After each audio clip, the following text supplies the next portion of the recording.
Welcome back to the Fernandez Legacy. We're here with Commissioner Mildred Fernandez. Good morning. Oh my goodness, what a pleasure in such a beautiful morning. Indeed. Is it cold? It is Chicago cold. I love it. And thank you again for having Taylor and myself here in your beautiful home for another edition of the Fernandez Legacy. I'm excited. And I am more excited to have you here. I think this is a great experience, and having you here in order to look forward to new things, it's the best. Indeed. And speaking of new things, we have had an election a week ago, and I'll let Taylor take it from here. So if you want to start talking about District 1, District 1 saw what many are calling a political upset with Jim Gray losing his seat. You know Jim personally. How did you react to that result? Let me tell you, it was not a surprise knowing how the election was going on.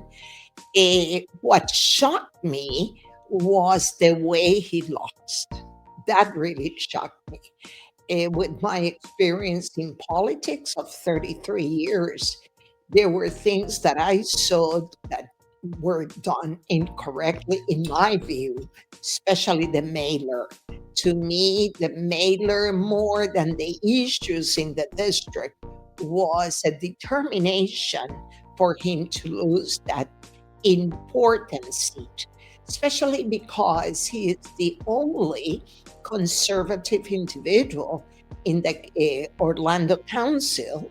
In addition, he's a business person, so he has the experience to bring the new ideas to a district that it's growing fast. And he would have the contacts in order to make it grow. So at the end of the day, it was a big loss for the city of Orlando and Orange County as well. I agree. With so much institutional knowledge now leaving the commission, seeing that District 3 will have a new commissioner. Commissioner in District 5 is relatively new. City of Orlando is also perhaps losing Mayor Buddy Dyer. So much knowledge base is leaving. And it's unfortunate that the mailer that was sent out by the Florida GOP had such an influence on the outcome of this election. It was characterized as anti-this, anti-that, or whatever, and also traffic issues, which has been always an issue in Cozy, played into this. Is there something in hindsight that Commissioner Gray could have done differently? I think it was a nonpartisan race. So being a conservative or Republican has no meaning at that moment. I think that it was handled improperly because it's a nonpartisan. Even though the people knows if you are a Republican or a Democrat, I don't have an issue with that. My issue is the way it was handled. I think that after so many years in that seat, he knew what to do. I have not spoken to him after the election. I don't know what his feelings are, but knowing him as a very conservative and serious individual with a lot of established knowledge, to me was a no-brainer that he was going to win. It was the way it was handled, the campaign. And sometimes in campaign, you lose perspective of things because you're doing so many things at the same time. In his case, he was serving in the council, so that was taking his time. In addition, he had people running the campaign, and maybe he delegated things that he shouldn't. But who am I to make an opinion on that, because I have not spoken to him. But for the people of District 1, has been a big loss. Even though the race was officially nonpartisan, it seems like party affiliation still influenced how people voted. From your experience, how strong of a role does party identity play in local Orlando elections despite the nonpartisan label? The nonpartisan label, the people knows, most of the people knows exactly what your views are. It's just the way you're serving the community. That's what counts. Seems to me of what I have always for the years, because he was still a commissioner when I was a commissioner. People loved him. But of course, new people has come into that district and to all the district, not only in Orange, but in Osceola and in all the counties, and they don't know you well. And maybe that was an influence too, that maybe they didn't know him well. But all I have always heard about him is that he loved the community loved him. So nonpartisan to me, it was a non-issue. Lake Nona has been seen as the heart of Gray's district. What do you think led to his loss in an area that's largely identified with his leadership? Lake Nona, and I remember Lake Nona when I was a county commissioner, because I was one of the ones instrumental when we were designing Lake Nona. And we knew always that Lake Nona was going to be the center of medical school, for research work. And we knew that a lot of professionals were coming. So it was very interesting that we had people making sure that that area was very well known. And that has to do with leadership. You have to understand that in those places, especially medical school, that you have the leadership there to understand how Lake Nona was going to grow, what kind of leaders you want to have there, because it's not only business, but it's also in the medical field, it's a big one. So leadership is very important in that area. Still, I foresee that in the next coming year, it's going to be stronger. Okay. Yeah. That's a big prediction. Yes. In District 3, Representative Anna Eskamani publicly supported Mira Tanya, and now Mira is heading into a runoff against Roger. How significant do you think endorsements like Eskamani's are in shaping voter turnout and perception in local races? Oh my. Well, I highly respect Representative Dr. Eskamani, but I do not agree with her political or personal views. And I have been very strong opponent of that. She has been very clever, very intelligent, in order to build, I call it branches or tentacles, where she has masked a lot of liberal left individuals, and she has a perfect dawn of speaking. She speaks so well, even though she says nothing or she doesn't contribute to nothing, but she speaks so well, and that's very typical of very liberal left wings. And people likes the new people, especially the young generation, they like to listen to that.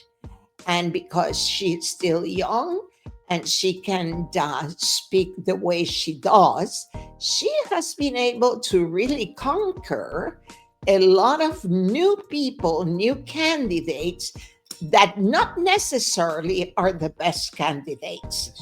And that is very dangerous, because I was talking yesterday to a state representative, and I was telling this person that I am very concerned with the new leadership that we're building, not only at local level, but state, because this is people that are being elected knowing nothing about the position they're going to hold, or the needs, the real needs of the community. And Eskamani, she only wants people, Dr. Eskamani, it wants people that she can control. Sure. And we need to be very careful, That's correct. especially what happened in New York, That's correct. to have individuals that want to control the population. I agree with you. I'm just going to jump in real quick to jump in because I followed Dr. Eskamani's career, and one of the things that she's good at is persuasive talk, Correct. conversation, and so she helps people feel good. And you Absolutely. see it through the literature, her own, those that she support, whether it's Tom King, who defeated Commissioner Gray, or Miss Tanya, who's facing Roger Chapin, or even Shan Rose in District 5. There's that stamp that an Eskamani machine, as I call it, stamp on a lot of the candidates that she supported in policy that you see emanating from maybe Orange County Commission, City Hall. She is a force to be reckoned with, and there's a lot more conversation to occur. Yes, and I follow her at the legislature, Mhm. and I have been there. And when she takes that microphone, she can be talking like for hours, Yes. and they have to stop her because they already know her. But at local level, they don't know her. That's correct. And that's what is going on. And of course, she is young and she works very, very hard. Sometimes I question myself how many times, if she sleeps, because she is constantly doing her work Everywhere, of all at yeah once. of Yes. persuasion. And if you don't have the wisdom to really understand where she comes from, you get into that as well. And I have seen her. She knows I'm a conservative. She will come to me. She will hug me, Commissioner, how you're doing, and that's part of her strategy. Exactly. What are your thoughts on the upcoming December 9th runoff? Do you think voter engagement will increase, or do you expect turnout to remain low like in many local elections? Well, elections in when they're not big elections, the participation is very low, very, very low. And sometimes we're surprised with who gets elected because people, they're not aware it's a voting cycle. They don't read about it, and that's sad. It's sad. I can speak personally of the Hispanic community. Sure. The Hispanic community doesn't have any knowledge of the difference when it's county, when it's city, it's a runoff. What are we going to do? Where to go? So it's sad, and I do believe that not only candidates but elected officials has to educate the community more about elections and the differences. Each country in the Hispanic world, it's different. Mhm. In Puerto Rico, like for example, you vote once, Right. and the day it's a holiday. Yes. So you know that day you're not going to go to work, therefore you're going to vote. Here, it's not like that. Mhm. And until the people really learn the process, then they will become more active. But I have been working on that for 30 years, Yes. and still I don't have the results. Oh boy. From your perspective, what issues or campaign messages seem to resonate most with voters in District 3 this cycle? I think that in District 3 has its jobs, the economy, and right now that we're going through the process of a shutdown, it's very, very crucial. Education continues to be a good spot to be this spot, but I think economy, jobs, and affordable housing continues to be an issue. And as a matter of fact, that's one of the questions that I have when I meet one of the candidates for governor. Okay. What is the vision, his vision Excellent. in terms of affordable housing? District 5's election was described as the most controversial of all three and had the lowest turnout. Why do you think voter participation was so low in that district? Because both candidates were bad, period. In my opinion, I had followed both of them. Both had issues with the law, and people gets disappointed because people think that when you're going to represent, they're going to represent you, are the best qualified and they have the best background. And when they encounter that those individual has issues with the law, they get disappointed. It doesn't surprise me at all, the low turnout. I find District 5 or West Orlando or West Orange sometimes as a different political animal. I agree. And it's difficult to, I guess, ingratiate, is that the word?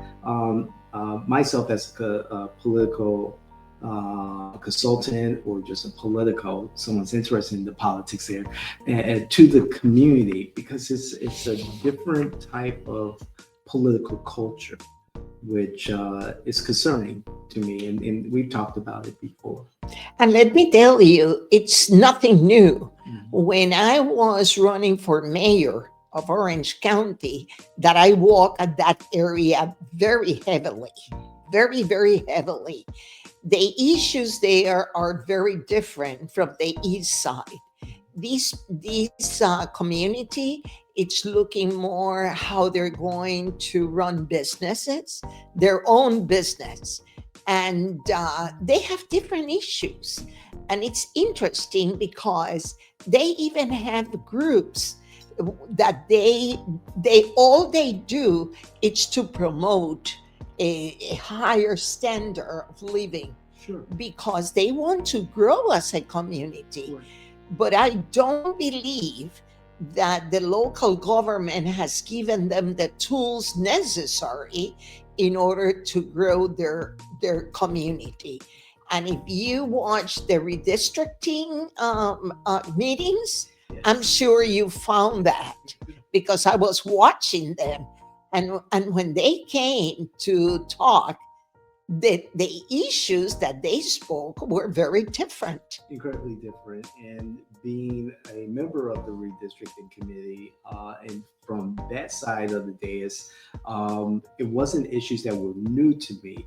However, the focus on representation by people that look like us was very forceful. Correct. And then I turn and look at this past election in District 5, and we see the same characters. We see the same candidates. Correct. And as you were saying, and I agree, with questionable backgrounds. And I think to myself, every community wants to do better. However, there are some of us in my community that rely on I guess business as usual. Correct. And I just hope, this is my opinion, I just hope that things will get better in the quality of candidates as we look at two new districts that are being created here in Orange County, particularly District 7 that was created for the people by the people. I know that was a very interesting meeting. Indeed. And but I have always said that we should have training school for candidates. That has always been in my mind, because we need to start grooming people that are really the ones that once we understand it's not something like, I want to run for county commission. Why you want to run? Are you ready for it? Exactly. Do you attend the meetings? Do you read the book? And those are things that it has always been on my mind, that we should have schools training for candidates. And I can guarantee you that we will have a group of great candidates if we can accomplish that. If someone had a manual in his laptop right now that is from the ground up, wow, that'll be a great opportunity. I know a person that has that book.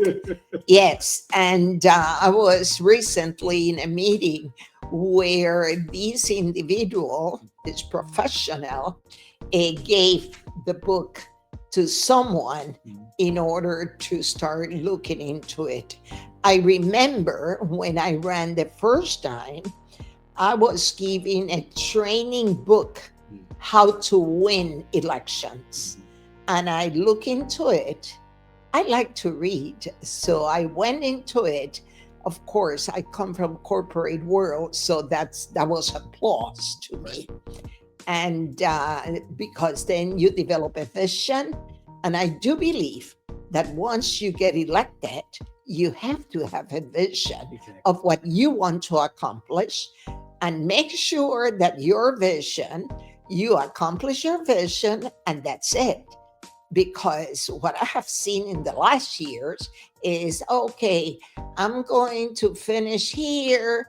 You have not established any legacy, but then and now I'm going to run for higher office. But that's the political world. We'll have that conversation at another time. Yes. We can talk about yes. In your experience, what can be done to rebuild trust and encourage higher turnout in areas like District 5? Education. We need to educate. If we want to have a bigger turnout, we need to educate the community. Orange County, it's a county that it's transient, but we're having 1,000 people coming every week. And this is individuals from different parts of the world. So we need to constantly educate. I have to applaud Commissioner Tony Ortiz, because that's exactly what he's doing. He is promoting government schools to teach people how to deal with the government when you want to do business. We have to do the same thing, educating our population on elections. Excellent. Well, I have to look into that. Yes. Education is key. Off camera, we were talking about one of the sources of that education, and there's many different sources. Absolutely. Whether it's city government, or Orange County government, or even the local supervisor of elections. Correct. Office. Is there a legitimate place for the local supervisor of elections office to promote elections? They are kind of careful because they want to always show they're non-political, and politics will be there forever. But those are plans that we can develop. I'm willing, because I want to make sure that we have the best candidates in the different cycles, because at the end of the day, if we want to make sure that Orange County is the best county, or whatever county, we have the best candidates run. Agreed. Before I love to get to more of a national perspective, your perspective on what's occurred in the last week or so. Before that, are there any more questions, Taylor, that you may have? I have one more. All right. Let's get one more. Do you think the controversies in District 5 reflect broader challenges in Orlando politics, or were they more localized issues? That's a good one. I think it's both. Mm-hmm. I think it's both. District 5 was a sad experience. Very, very sad. No, because there are so many things that district needs. They need to grow business. They need to more education, be more savvy. But at the end of the day, we have to accept that they were savvy because the controversial issues that were there, that's what they had a bad turnout. True. Because the population in that community knows the issues on both candidates. And it's sad. It's sad because it doesn't matter who was going to become the commissioner, the community is not happy. Yes. So the results are going to be challenging. Indeed. Thank you, Taylor. And very quickly, before we wrap up, I'd just like your perspective. It's been quite the week. Very challenging. A week ago today, we had the election, and we had Democrats do extremely well. One Democrat socialist, or socialist Democrat, however they want to put it, did very well in New York. And we also had, hopefully, the end of the government shutdown. The Senate, all the Republicans and 8 Democrats, and including Angus King, the independent, came together on a deal. What are your thoughts first on Mandani's win in New York, how it's reflected here in Orange County with Eskamani and others, and then also the effect of the shutdown on both parties? That's exactly the result of the shutdown. Mm-hmm. The communities are sick and tired of this struggle in Congress between the Republicans and Democrats. They don't come to agreement. I am of the idea or the perspective they have to retire. Sure. And because of that struggle, then the result was Mandani. Mandani is the result of what's going on at the Congress. Okay. People are tired. They want something different, even though we don't even know what's going to be the result. I can think that results are not going to be the best because he's promising things that he will not be able to accomplish. Not only because a mayor cannot determine or has the authority of certain policies. It's the state. And the state already is telling him no. Mm-hmm. So that lack of knowledge in the community, when they saw that he thinks differently, they thought he was a good one. Okay. And that's a downfall, a terrible downfall for the rest of the world. And I'm going to talk about the world because that's exactly what we're going to see. So it's sad. We are learning, and I think that it's going to take a long time before we can see any accomplishments. Are there repercussions for Florida after what we saw in New York, after what we saw in Virginia, in New Jersey? Absolutely. Because, as I said before, Dr. Eskamani has tentacles in New York. Mm. And she knows those areas. And we're naive because we have been trusting, the community has been trusting that kind of leadership without knowing the consequences. Okay. And that's what she is campaigning for, every liberal candidate that she can find. It's true. And she's already campaigning for the school board chair position. There is a picture of her, both of them, this morning. Really? Yes. Yes. I need to Yes. read the paper. It's already there. So, and I have been saying it. It's coming. Wow. There's so much to discuss and on and off screen. However, we talked about many topics today, and I Yes. really appreciate it, Commissioner. Oh, it's my pleasure. It's a fascinating subject. As you can see, Yes. I love it because God has given me the wisdom with my many years being part of the Republican Party, but not only the Republican Party, observing everybody, observing what's going on out there. I love to watch the legislature. I love to watch the Board of County Commissioner, that it's totally different from where I was part of it. So, and then of course, I like to follow what's going in Florida.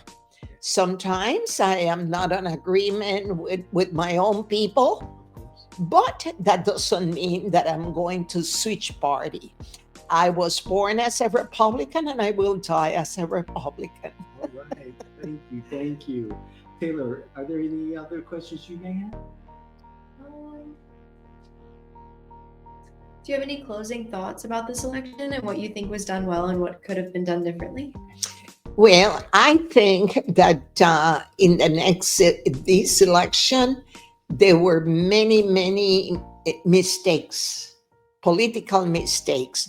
We need good consultants that understands the different candidates, their background, where they come from, but they have to understand as well the needs of the community so that the consultant can blend both of them.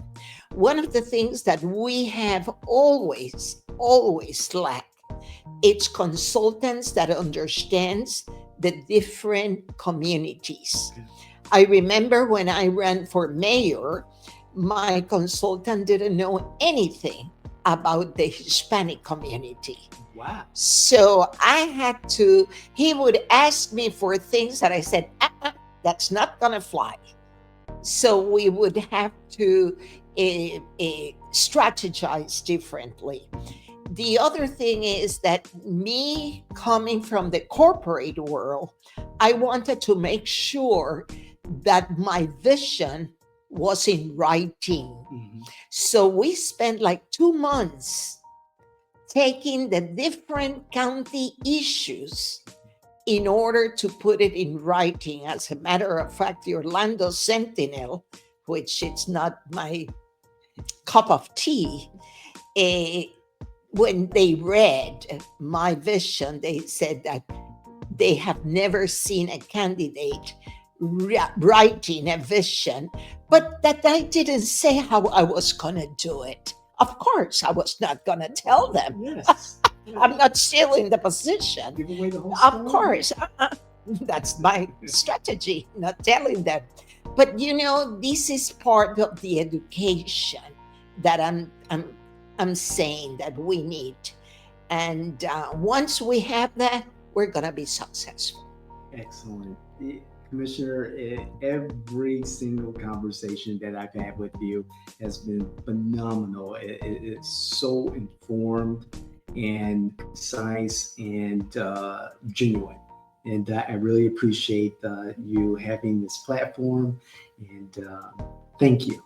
Well, it's my pleasure, and my door will be always open for a conversation. Thank you so much, and happy Thanksgiving. Yes. And Merry Christmas. Indeed. Thank you. Thank you. Happy Thanksgiving. And hopefully we'll be back before. Absolutely. Yes. And we appreciate it. Thank you. And this has been the Fernandez Legacy with Commissioner Mildred Fernandez. Thank you. Thank you.